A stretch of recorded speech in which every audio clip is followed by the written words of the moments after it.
and welcome to another Wraggys Beers, Wines and Spirits video. Today it's another pub review. Recently, about a week and a half ago, I went back over to Arnold, which is only a couple of miles away from me in Sherwood in Nottingham, to go to the Robin Hood and Little John pub. Robin Hood and Little John pub was the CAMRA award-winning pub of last year for Nottinghamshire. So, you know, an amazing pub in its own right anyway. And it's a pub which, if you're a cask beer drinker, cask ale drinker, it's an oasis. You've got to try there. You know, if you come to Nottingham, you follow these beer reviews, or you're a beer reviewer, Lincoln Green, you know, they did make the Wraggys Golden Ale, but fantastic pub. So you walk in one side, you've got two sides. You've got like a I don't know what they call the sides, you know. You've got two sides to the bar, and you've got like a little, what do you call them, a snug? I don't know what they call them, but yeah. And I think there's as many as 16 hand pools, cask pools, which is stunning, absolutely stunning.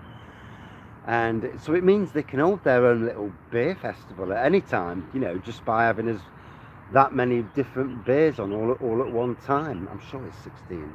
I may be wrong.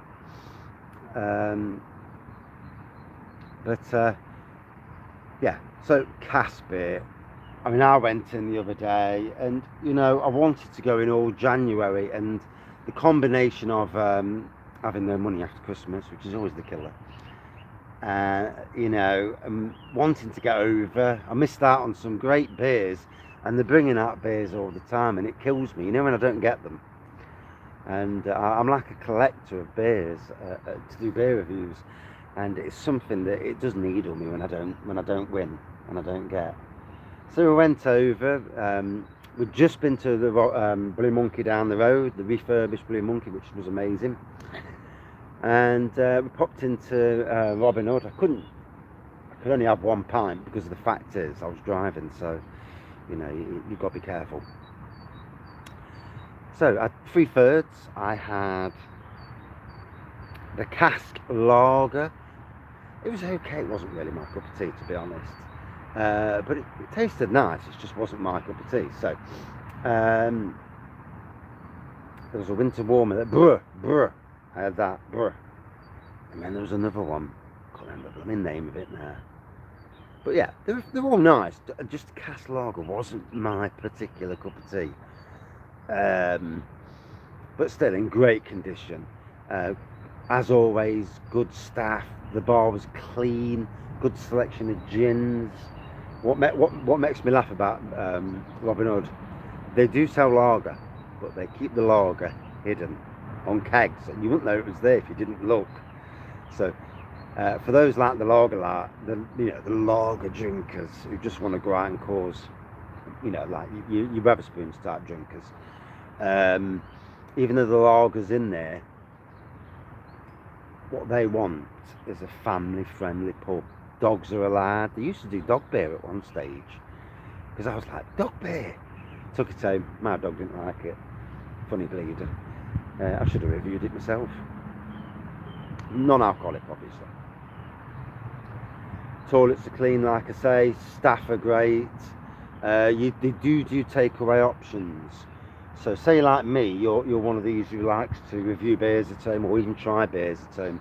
You can go in with bottles, you know, and go through the menu, and it's great, because what I do like about the Robin Hood and, you know, Lincoln Green is that they support local breweries. Not afraid to have another local brewery on in their bar, which I think is amazing.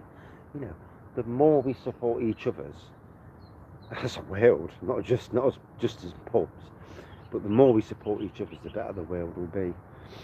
Too much of this looking after oneself and not looking after, you know, everyone.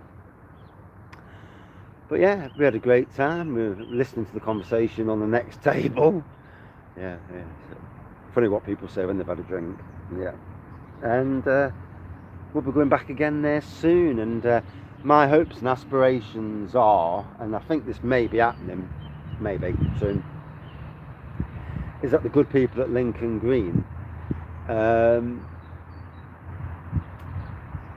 bottle more of their beers, because the seasonal stuff, the stuff that you don't normally see in bottle, you know, small release batch, say 100, 200 bottles, you don't have to go too far, you know. I reckon they'd sell out anyway. It'd be a good money spinner, but it also, you can put it in the pubs, you can have it in bottle, and you know, and especially if it goes on the website, random mixed 12 and with seasonals, I personally think it's the way forward for all breweries. Obviously logistics, I do understand that, and I was told that. Would I like to see Wraggys Golden come out again this year? Of course I would. You know, I'm renewing my vows next year, so I'd love bag in box or something like that of Wraggys on the bar at Cockliffe, my other site. Obviously I'm having a coffee break now because I feel as rough as hell. Been struggling all week with a cold. Still worked hard and all, but struggling nonetheless. But yeah, fantastic pub. David, his cask cellar management apparently is one of the best out there, and trust me, it's not easy to do cask beer. We tried here and we failed miserably. Yeah, I got raggy down me, I did. Yeah, covered in raggies. Yeah, which sounds wrong in some respects, but there you go. But yeah, cracking pub and a true credit. All the Lincoln Green pubs are a true credit, and did hear on the horizon they may be buying 2 more pubs. Is that true? Because you hear things, don't you? You know, and as a nosy sod, so I hear a lot of things, and especially when you've got mates in the brewery industry, it's always good. But yeah, cracking brewery, and can't wait to go there soon again. You know, hopefully I've got some money this year to spend on booze, and it's not all going to go on the wedding next year. Lottery win would suffice, but like most people, you know, all I get is keys to that big country estate. Yes, Fook and Hall. Cheers all.